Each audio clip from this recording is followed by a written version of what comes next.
자, 말씀드린 대로 대장동 개발 특혜 의혹 그 내부 논란이 되는 가장 핵심 부분을 짚어보겠습니다. 그동안 이재명 경기지사는 대장동 개발 사업을 진행하는 데 있어서 민간 기업이 사업 실패 위험을 떠안았기 때문에 특혜가 아니라고 이야기를 해왔었죠.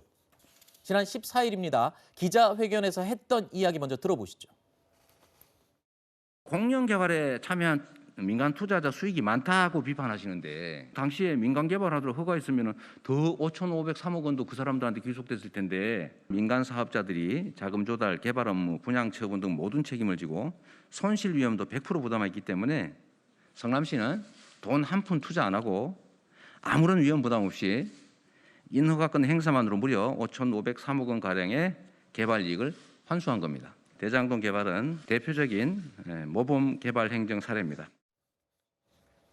저희 채널A 취재진이 성남시의 한 내부 문건을 입수해서 확인을 해봤습니다. 그 내용을 자세히 살펴보겠습니다.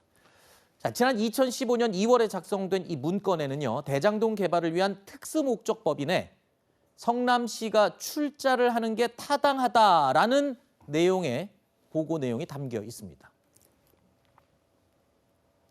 사업에서 매년 낼 수 있는 수익이 원금 대비 복리로 6.66%씩 늘어나고 수익이 투자금을 넘는 경제성이 있는 소위 말해서 아주 훌륭한 사업이다라고 평가를 하고 있는 보고서 내용입니다.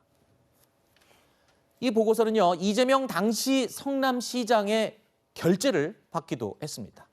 자, 이 보고서 내용만 놓고 본다면 민간 사업자가 높은 위험을 감수했기 때문에 배당도 클 수밖에 없었다라고 앞서 들었던 이재명 지사의 해명은 앞뒤가 좀 엇갈리는 부분인 것 같습니다. 당시에 성남시장이면서 야, 이거는 쉽게 말해서 수익성이 좋은 경제성 있는 사업이야라고 직접 사인했거든요. 그런데 아까 민간이 위험을 떠안는 사업이다. 앞뒤가 좀 안 맞는다. 이런 이를 조금 나눠서 생각해 봐야 될 것 같아요. 일단 민관이 합동을 할 때 성남시가 저기에 들어가서 같이 하기로 결정한 건 수익이 나야 같이 하죠. 네. 그러니까 일단 민관이 같이 하기로 들어갈 때 수익성이 있는 사업이다라고 했던 것만 하고는 이재명 지사 얘기하고 배치되지는 않습니다. 네. 그것만 놓고 보면. 다만 이제 문제가 뭐냐면 이제 저기서 그 이후에 이익이 났을 때 이익을 배분할 때 어떻게 하느냐의 문제인데 그 이익이 어떻게 나는 것을 배분할 것인가 관련해서는 이재명 지사가 그 리스크가 굉장히 컸기 때문에 성남시는 우선 이익을 환수하고 나머지 민한테 맡겼는데 그게 부동산이 폭등해서 이렇게 된 것이다. 네. 이렇게 얘기를 하고 있는데 그에 비해서 지금 여기 나온 내부 문건상의 내부 수익률 예상 그 평가 6.66% 매년 복리로 하는 거 이게 좀 커요. 그러니까 사업에 투자할 때는 당연히 이익이 난다고 생각하니까 투자하는 건 맞는데 그의 수익 배분의 방식에 문제가 제기될 수 있다는 건 이 보고상으로 좀 어느 정도 일리 내는 부분이 아닌가 싶습니다. 네, 그 내용을 좀 들여다보면 이런 내용도 있어요. 민간 사업자의 지나친 수익 우선주의 배제를 위해서 성남시의 출자가 필요하다. 아까 말씀하신 그 부분인 네. 것 같은데 자, 일단은요.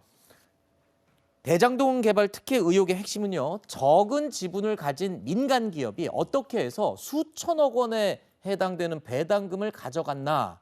바로 이 부분이 지금 국민들이 공분하거나 궁금해하는 부분이죠. 2014년 사업 계획 당시부터 이미 실무진들이 수익 배분이 이건 정상적이지 않다. 비정상적인 정상적인 수익 배분이다라고 지적을 했습니다. 하지만 당시에 이 사업을 책임지고 있었던 유동규 전 성남도시개발공사 기획본부장이요. 이런 의견들 또는 반발들을 모두 묵살했다는 주장이 지금 보도로 확인이 되고 있습니다. 예. 사실 이제 우리나라의 부동산이 전체적으로 이제 가장 많이 떨어졌을 때는 IMF 때고요. 그다음에 이제 금융위기 때도 잠시 떨어졌다가 2014년, 15년이 되면 전체적으로 이제 조금씩 오르기 시작하는 때입니다. 게다가 이제 여기 지역 대장동이라고 하는 자리는 성남하고 그다음에 판교 지역을 이어주는 자리거든요. 네. 그래서 모두가 노른자위로 여기를 노리고 있던 자리예요. 심지어 여기에 지금 투자해가지고 거액 1000배 이상 남긴 사람들 있지 않습니까? 네. 전직 기자, 뭐 김모 씨, 그다음에 또 변호사, 거기에 직접 개발공사에 참여했던 남모 씨, 이런 분들은 여기에 과거부터 민영할 때 투자하려고 돈을 7, 80억, 50억, 1000억씩 투자했다가 처음에 날렸던 사람들이에요. 네. 그러니까 여기에서 어떻게든 이익을 보려고 했던 사람들이 아. 민관 공영으로 개발한다는데 다시 참여를 한 거거든요. 네. 근데 이런 사람들을 끼워가지고 다시 이 사람들한테 1000배 이상의 이익을 남겨주게 했다고 하는 것 자체가 당연히 그 사람들이 왜 끼어들려고 했어요? 크게 이익이 남을 것이 예상이 되니까 한 거 아니겠어요? 네. 그러니까 성남에서 도시개발공사 이거 크게 만약에 이익이 남게 되면은 우리가 서로 나눌 수 있도록 하는 게 낫지 않느냐 하는 거를 거기에 뭐 처장이 얘기를 했는데 그거를 묵살했다는 거예요. 계속적으로 주장하니까 결국은 계속 네. 묵살당하니까 결국 그 사람이 여기를 나왔다는 거예요. 네. 그 정도로 거기에서도 이미 많은 이익이 날 것이라고 예상을 했다면 적어도 그 이익을 도시개발공사도 나눠가지고 성남시에 줄 수 있는 네. 저 1조 2천억의 이익이 남은 거 아닙니까? 그걸 네네. 나눌 생각을 했어야지. 그거는 우리는 뭐 몰랐고 리스크를 많이 떠안아서 알겠습니다. 그랬다 이렇게 말하는 건 말이 안 되는 거죠. 그런데 지금 보면 유동규라는 인물은요. 전 성남도시개발공사 본부장인데 지금 현재 이 대장동 개발 계획을 설계한 사람으로 지금 설계자로 지목이 되고 있습니다. 그런데 지난 2010년에 성남시 시설관리공단 기획본부장에 임명될 당시에 자신이 그 본부장으로 임명될 자격 요건도 갖추지 못했다라는 부분을 본인도 시인을 했다면서요. 네, 당시에 지금 배경에 나오는 것처럼 성남시 의회 답변 내용을 기초로 해보면 이 자격 요건이 공무원 5급 이상으로 5년 이상의 경력을 소지했거나 아니면 정부 투자기관이나 이에 상응한다고 인정되는 기관에 동일 직급에서 5년 이상 경력 소지했는지 등등해서 4가지 아니면 그 이외에 뭐 정확하게 맞았다는 게 없어 기타 임명권자가 특별한 사유가 있다고 생각해서 임명이 된 건지 이 부분을 물어봤는데